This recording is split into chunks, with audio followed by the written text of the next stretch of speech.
fellow nerds, it's Mike from NerdMake here, and today we're going to dive into the world of comics.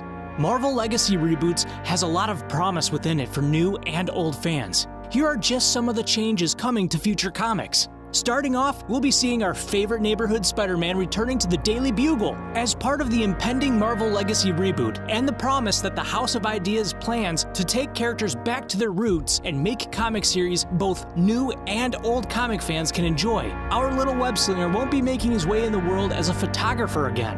Instead, well, we don't know what job he'll have just yet, but this hasn't stopped fans from growing curious and excited. You want a staff job, and you want a staff job. Anybody care about what I want? I do. Shut up. Get out. Things will kick off right back at the Fall of Peter Parker story arc this fall. Written by Dan Slott, with art by Stuart Immonen, Amazing Spider-Man number 789 will be taking Peter Parker back to the Daily Bugle after his billionaire tech mogul status finally dies out. In a brief talk with Entertainment Weekly, Slott goes on to state that this is a Peter Parker who's had it all, lost it all, and now has to find his place in the world again. It's a return to the scrappy underdog status that's the Peter Parker we all know and love. We're going to see a return to form, with old friends coming back onto the stage, some in all new ways. Sounds about right. And after over 55 years, Slott promises a new twist to Peter's role at the Daily Bugle, something he says we've yet to see and that payoffs are coming. That's a little ominous, but alright. We're excited, like many fans, to just see what this new story entails.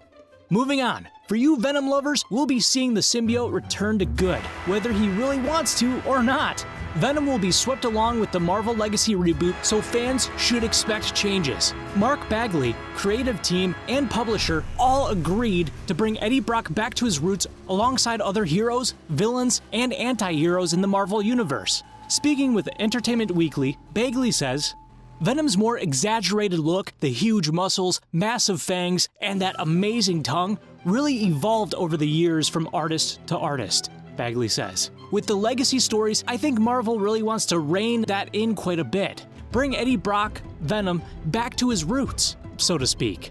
But the tongue and more monstrous aspects of his look aren't gone for good. Venom continues its legacy numbering with issue number 155. And in this issue, the big ol' symbiote will take on longtime Spider-Man villain Kraven the Hunter in a new story arc, aptly named Lethal Predator. That wraps up this video. Now it's your turn, nerds. Tell us in the comments section below what you're looking forward to in the Legacy reboots. Thanks again for watching. Make sure to subscribe and stick around for more news, discussions, and reviews on all things nerdy. This is Mike of NerdMake, signing off. Stay nerdy!